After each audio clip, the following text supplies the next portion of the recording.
Rome, 1519. In the shadows of the Vatican, whispers follow a dying woman whose very name has become synonymous with poison and murder. She is Lucrezia Borgia, daughter of a pope, sister to a killer, and wife to three powerful men who met mysterious fates. For 29 years, she has lived at the center of Renaissance Italy's most scandalous family, the Borgias, who turned the church into corruption. But as she draws her final breaths, the question haunts history: was she the deadly poisoner of legend or victim? Her name will echo through centuries as the ultimate femme fatale, the woman who allegedly killed with a smile and poisoned rings. Yet the truth behind the myth may be far more complex than the dark legend that has consumed her reputation forever. This is Lucrezia Borgia, the woman who became history's most notorious poisoner, whether she deserved the title or not. Born in 1480 in Subiaco, Italy, Lucrezia was the illegitimate daughter of Cardinal Rodrigo Borgia, who would later become Pope Alexander VI. Her mother was Venosa de Catine, a Roman courtesan who bore Rodrigo several children, including Lucrezia's infamous brother Cesare Borgia, the inspiration for Machiavelli's prince, from birth. Lucrezia was a political pawn in her father's ambitious schemes to establish Borgia power throughout Renaissance Italy through strategic marriages. She grew up in a world where murder was politics by other means, where poison was diplomacy, and where family loyalty meant complicity. The Borgias were Spanish by origin, outsiders in Italian politics who compensated for their foreign status with ruthless ambition and spectacular corruption. When Rodrigo became Pope Alexander VI in 1492, he openly acknowledged his illegitimate children and used them as instruments of papal policy. Lucrezia received an excellent Renaissance education, learning Latin, literature, and the subtle arts of courtly manipulation that would serve her survival throughout life. She was reportedly beautiful, with golden hair and pale skin that became legendary throughout Italy, making her valuable as both political asset and target. At the age of 11, she was betrothed to two different Spanish noblemen in rapid succession as her father's political alliances shifted across the peninsula. But neither engagement lasted, as Pope Alexander had bigger plans for his daughter's marriage as a weapon in Italian political warfare. The 13-year-old Lucrezia was married to Giovanni Sforza on June 12, 1493. In a sumptuous wedding with a retinue of 500 ladies. Giovanni was Lord of Pesaro and member of the powerful Sforza family, linking the Borgias to one of northern Italy's most influential dynasties. The marriage was celebrated with unprecedented magnificence, featuring poetry readings, comedy performances, and gifts worth a fortune in contemporary currency. But the political alliance behind the marriage crumbled as Pope Alexander's relationship with the deteriorated due to shifting French and Spanish influences. Their marriage was annulled on claims of his impotence in March 1497. The annulment was a public humiliation for Giovanni, who was forced to publicly submit to examinations, proving his inability to consummate marriage. The real reason was political. The Borgias no longer needed the Sforza alliance and wanted Lucrezia free for another strategic marriage. Giovanni fled Rome in fear for his life, publicly claiming that Pope Alexander had committed incest with his own daughter throughout marriage. These accusations would haunt Lucrezia for the rest of her life, becoming part of the dark legend that surrounded the Borgia family. In order to strengthen ties with Naples, Pope Alexander in 1498 arranged a marriage between Lucrezia and the 17-year-old Alfonso, Duke of Bis. Alfonso was an illegitimate son of Alfonso II of Naples, young, handsome, and reportedly genuinely in love with his beautiful bride. This marriage appeared different from Lucrezia's first witnesses noted real affection between the couple, and she seemed genuinely happy for once. They had a son together, Rodrigo. And for a brief period, Lucrezia experienced something approaching a normal married life away from politics. But the Borgia family's political needs soon destroyed this. Happiness as Cesare's ambitions grew and alliances shifted toward France rather than Naples. Alfonso's Neapolitan connections became a liability when the Borgias aligned with French forces invading southern Italy to claim the Neapolitan throne. In July 1500, Alfonso was attacked on the steps of St. Peter's Basilica by unknown assailants. Suffering severe injuries but surviving the assault, Lucrezia nursed him back to health with devoted care. But their happiness was short-lived as political pressures mounted against their marriage. On August 18, 1500, Alfonso was strangled in his sick, allegedly on orders from Cesare Borgia, who saw him as political obstacle. Lucrezia was devastated by her second husband's murder, grieving publicly and blaming her brother for destroying her chance at personal happiness. But grief was a luxury the Borgia family couldn't afford. As Pope Alexander immediately began arranging her third marriage for maximum political advantage, Alfonso d'Este, son of Ercole I, Duke of Ferrara, married Lucrezia on December 30th, 1501. Although he shunned the union for a time because of the Borgia's unsavory reputation, the Este family ruled Ferrara, one of Renaissance Italy's most cultured courts, known for patronizing artists and maintaining sophisticated intellectual life. Alfonso d'Este initially refused the marriage, horrified by the Borgia reputation and rumors surrounding Lucrezia's alleged crimes and moral corruption. But the marriage brought a massive dowry and political alliance that the Este family ultimately could refuse despite their moral reservations about Borgia connections. The wedding was magnificent, even by Borgia standards, with festivities lasting for days and featuring the most elaborate entertainments Renaissance Italy could devise.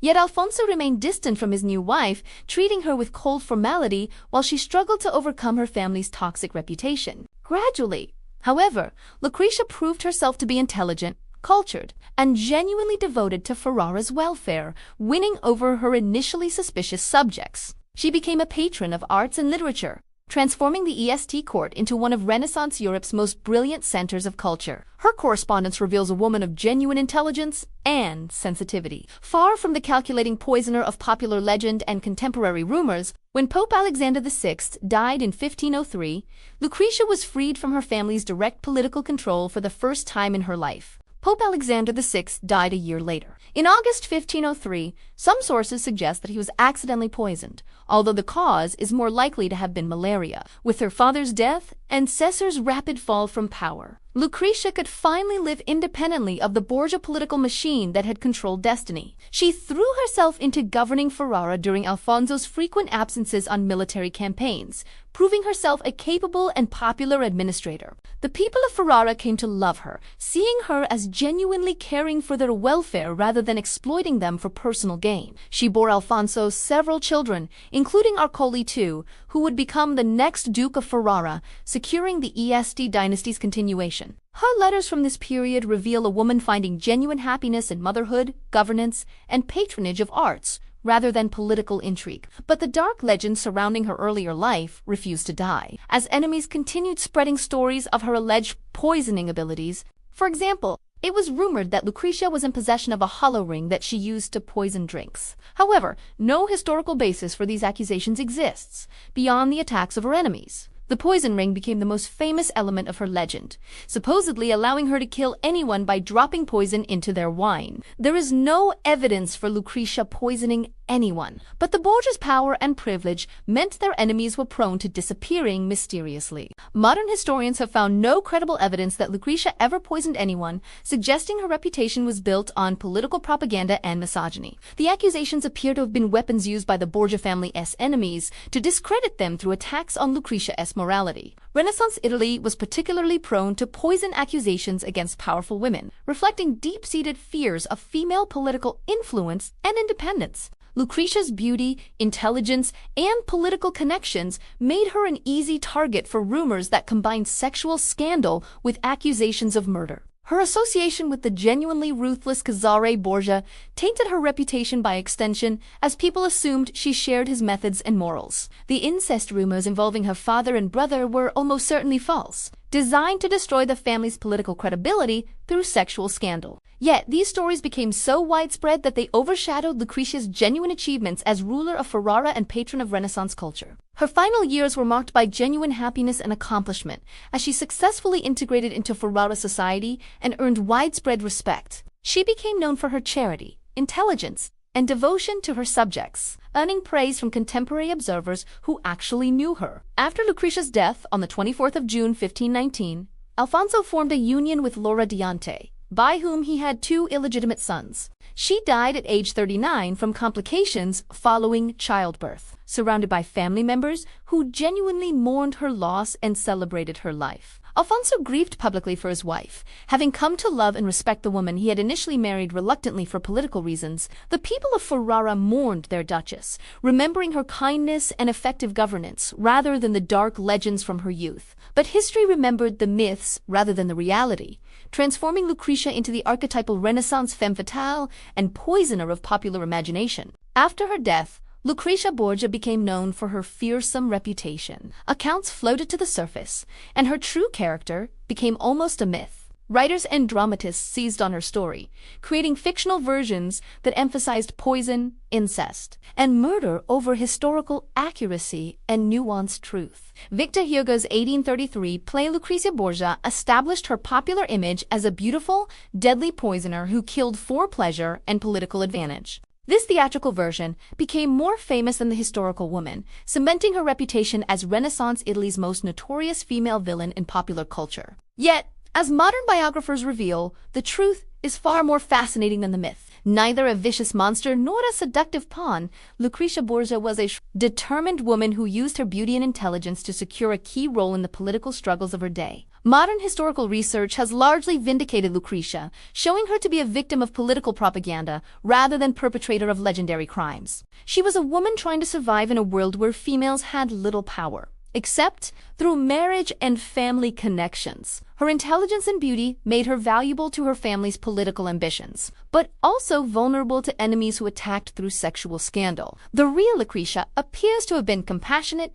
intelligent, and genuinely devoted to the welfare of those under her rule. Her reputation as a poisoner today seems to be the result of slander and popular imagination, but thanks to it, she gained immortality in the common imaginary. She became a symbol of Renaissance corruption and female political power, embodying both fascination and fear about women who operated in male domains. Her story reflects broader anxieties about female sexuality, political ambition, and the corrupting influence of absolute power in Renaissance Italy. The poison ring legend speaks to deeper fears about women's supposed deceptive nature and their ability to kill through seemingly innocent actions. Her association with the Borgias tainted her reputation permanently, as their genuine political ruthlessness created guilt by association for all family members. Yet, Lucrezia transcended her family's legacy, proving that even Borgias could govern with justice and compassion when given the opportunity for independence. Her transformation from political pawn to beloved duchess shows the complexity of Renaissance women's lives and their potential for agency despite constraints.